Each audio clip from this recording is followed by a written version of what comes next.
All right, Mike, thank you. It was supposed to be a 10-second long finale to a high school pep rally at a Delray Beach high school. But a mistake made by a South Florida stuntman who's done that same fire-breathing trick hundreds of times before created a sudden fireball. And Ricky Charles, the owner of Inferno's Challenge, believed he was burning to death while students screamed and chaos erupted in that high school gym. Tonight, for the very first time, he talks in detail about what really happened and about whether he put the lives of those kids in danger.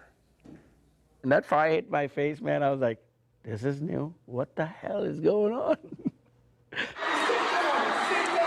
Ricky Charles could only hear the students get louder and louder in that Delray Beach High School gym when the fire-breathing stunt he'd done hundreds of times before literally blew up in his face. Your eyes were closed. Could you hear the screaming Oh my in gosh, that gym? it's like being burned alive and people are cheering. I was like, what are you guys doing? Help me. It was the worst, scariest feeling ever.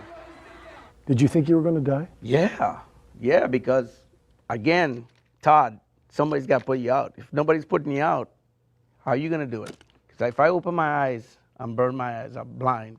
If I go like this, help, fire is going to go down, I'm dead. Now, a little over 2 months later, you might never know this longtime stuntman who's done fire-breathing, basketball dunking shows, and dangerous live-action falls for decades almost didn't make it out alive of that St. Patrick's Day pep rally. A couple thousand people in that gym start running, panicking, screaming. I don't know why, but I guess kids are kids. It was embarrassing on my part, but it could have been life-changing. I got lucky, you know.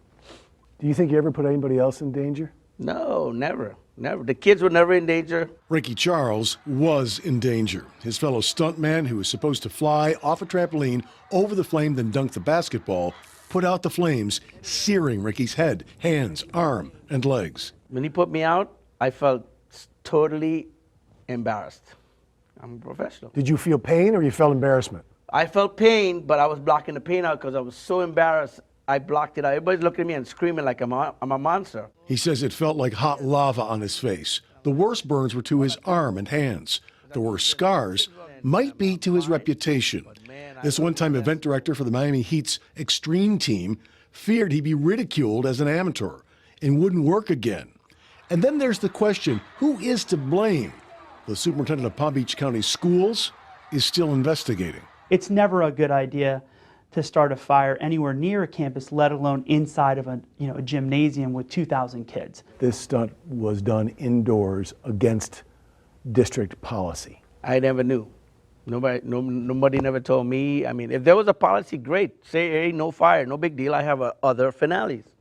Don't blame me because I'm the bad guy. But if somebody said what you did was reckless, what would you say to them? It wasn't reckless. It was an honest mistake.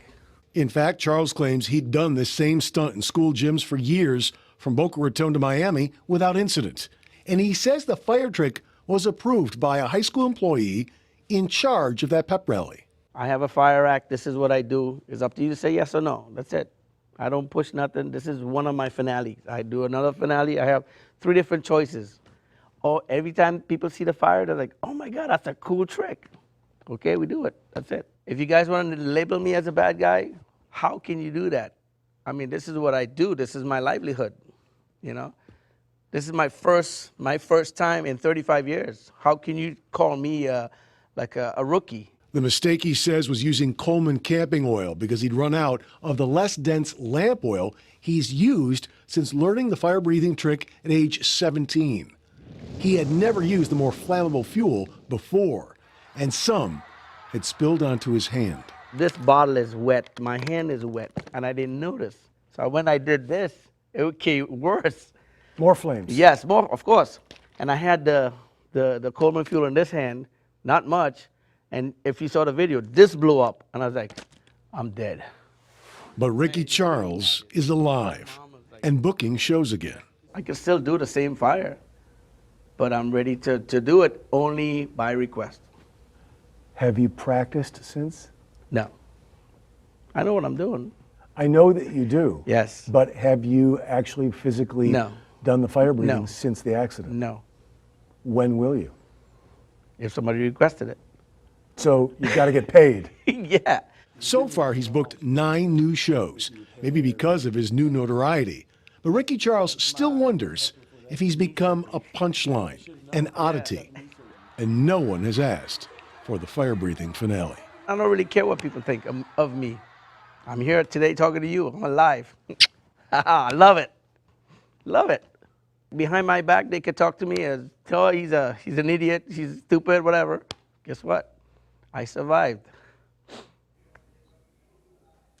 Just to make it clear, Ricky Charles would not or could not tell us the name of that school employee who approved the fire-breathing trick, but did confirm he was not dealing with Atlanta Community High School principal Tara Delagrade Ocampo. He also revealed that up to 7 families of students who were there are now suing him.